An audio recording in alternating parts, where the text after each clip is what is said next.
Les gens veulent vivre, être informés, et avoir une meilleure qualité de vie.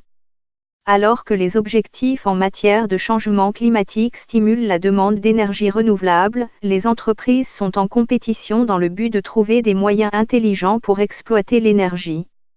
Dans de nombreux pays développés, il est évident d'allumer sa lampe, mettre en marche son lave-linge, allumer son téléviseur ou son ordinateur.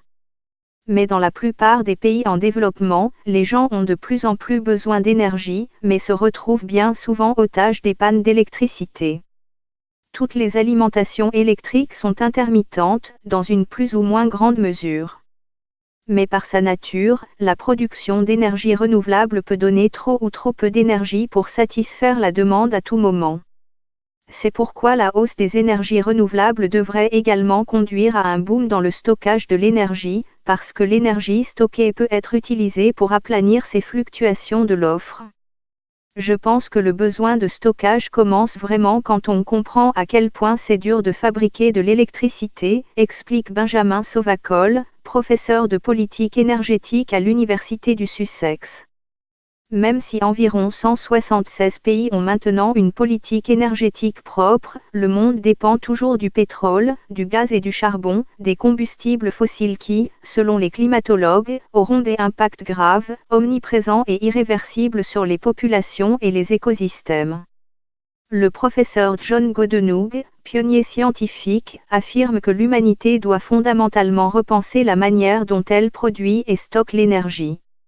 La société moderne fonctionne avec l'énergie stockée dans un combustible fossile, et cette dépendance n'est pas durable. Nous devons donc trouver le moyen dans un très proche avenir de récupérer l'énergie du soleil et de la stocker dans des batteries à grande échelle, dit-il.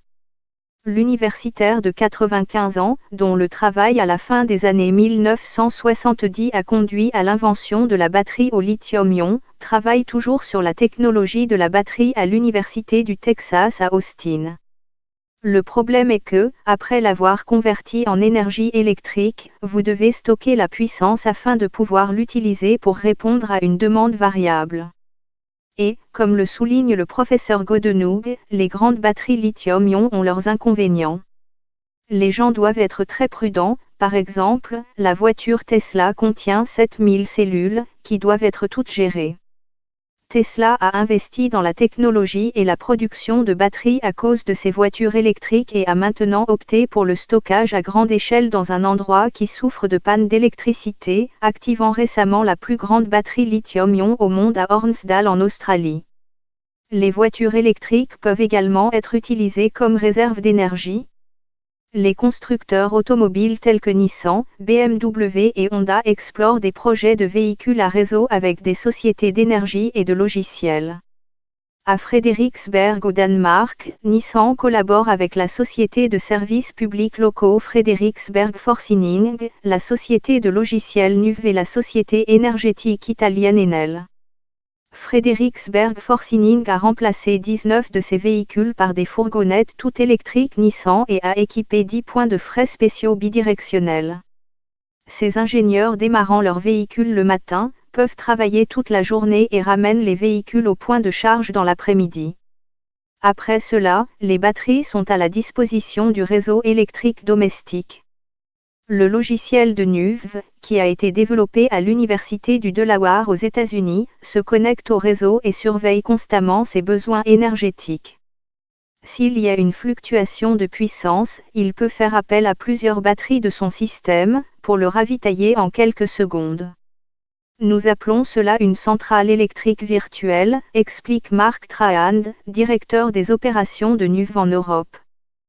Toutes ces petites batteries réunies deviennent une grande centrale électrique que vous pouvez ensuite activer sur la grille. Plus nous utilisons ou stockons l'énergie quand elle est disponible, mieux nous utilisons notre infrastructure, parce que nous gaspillons de l'énergie mise à notre disposition. Mais le Dr Cotu Budin, un expert de l'Université de Warwick et maintenant responsable du stockage de l'énergie chez OVO Energy, affirme que pour que la technologie du véhicule au réseau décolle commercialement, les gens devront s'assurer que les batteries de leur voiture ne sont pas endommagées. Le fait de retirer l'énergie d'une batterie et de la recharger à plusieurs reprises peut entraîner une dégradation de la batterie en fonction de facteurs tels que la température ambiante lorsque la batterie est en charge et la façon dont la voiture est utilisée par le propriétaire. La réponse à ces problèmes est la recharge intelligente, dit-il. Dans un système intelligent, vous avez un moyen de faire du VEC pour minimiser la dégradation et prolonger la durée de vie de la batterie. Selon les experts, dans le monde en développement, plus d'1 milliard de personnes n'ont pas accès à l'électricité. Cohen Peters, directeur exécutif de la Global Off-Grid Lighting Association, GOGLA, dit que ces chiffres signifient qu'il existe un énorme marché pour les énergies renouvelables hors réseau, en particulier dans les endroits où il peut ne pas être économiquement viable de se connecter à un réseau. Nous avons seulement égratigné la surface du marché disponible, dit-il. Cet intérêt naissant pour quitter la distribution d'énergie centralisée et permettre le stockage local est confirmé par les chiffres. Depuis 2010, les ventes cumulatives de solaire hors réseau ont augmenté d'environ 60%, selon GOGLA. Des sociétés telles que les leaders du marché Mcopa Solar, Azuri, Daylight et BEBox se lancent dans la concurrence pour vendre des panneaux solaires, des lampes et des batteries aux ménages d'Afrique centrale, orientale et occidentale et à certaines régions d'Asie. Les entreprises installent des panneaux solaires dans les foyers et ceux-ci sont utilisés pour charger les batteries pendant la journée. Les clients peuvent ensuite utiliser l'énergie stockée dans les batteries pour l'éclairage de nuit, ainsi que pour recharger les téléphones portables. Il existe un certain nombre d'autres kits disponibles, tels que la télévision par satellite Payugo ou les radios, en option. Monica Keza-Katumwin, directrice générale de Boxxo Rwanda, affirme que son entreprise peut surveiller à distance les performances du système pour voir quand les gens ont besoin de plus de stockage. Elle affirme que 95% des paiements sont effectués via Mobile Money, grâce à des accords avec des entreprises de télécommunications. Les gens peuvent payer chaque mois. Les clients peuvent également se rendre dans une banque pour déposer des paiements. En accord avec d'autres entreprises du secteur, Boxx fournit un financement, dont l'envers est évident, dit M. Peters. Les gens peuvent se permettre de se connecter en répartissant les paiements. Cependant, l'inconvénient est que cela coûte cher aux entreprises qui fournissent le financement et ce coût est répercuté sur les clients. Offrir un financement est très cher dans les pays en développement, dit M. Peters. Mais les avantages dépassent de loin les inconvénients, dit M. Peters. Il y a un énorme impact sur la qualité de vie si vous avez accès à ces services. Depuis 2014, les investisseurs s'intéressent de plus en plus au solaire hors réseau, indique GOGLA. Cependant, l'accès au capital est l'un des plus grands obstacles à l'expansion, explique Monica Keza-Katumwin de Boxx. Les technologies solaires sont encore relativement nouvelles et obligent les investisseurs à mettre leur argent dans cette entreprise, dit-elle. BEBox et les entreprises de ce type traitent avec des ménages individuels, mais une façon d'augmenter la puissance et la fiabilité des systèmes de production, solaire, hydroélectrique ou biomasse, est de les relier en un mini-réseau pour desservir une communauté. Sarah Best, spécialiste du mini-réseau à l'Institut international pour l'environnement et le développement, IED, affirme que les mini-grids, qui pourraient être fournis par une grande diversité d'organisations, peuvent donner un coup de fouet aux économies locales.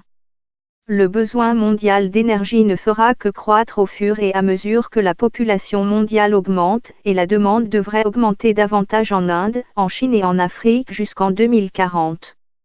Le défi consiste à développer la capacité des énergies renouvelables à répondre à cette croissance du nombre de personnes, en particulier dans les zones urbaines. Nous ne pouvons pas compter sur les combustibles fossiles. Les réglementations sur les changements climatiques ont été multipliées par 20 au cours des 20 dernières années, pour aboutir à l'accord de Paris en 2015. Alors, quels sont les moyens innovants pour augmenter le stockage d'énergie à grande échelle en parallèle avec la croissance des énergies renouvelables et la recherche de l'efficacité ? Le stockage hydroélectrique par pompage, où l'eau est pompée d'un réservoir inférieur vers un réservoir supérieur et libérée au besoin pour produire de l'énergie hydroélectrique, représente actuellement environ 96% du stockage d'énergie dans le monde. Il pourrait être décrit comme une technologie mature. Il a été utilisé pour la première fois à la fin du XIXe siècle. Alors que ce type de stockage croît, sa prédominance devrait tomber à environ la moitié du total mondial d'ici 2030.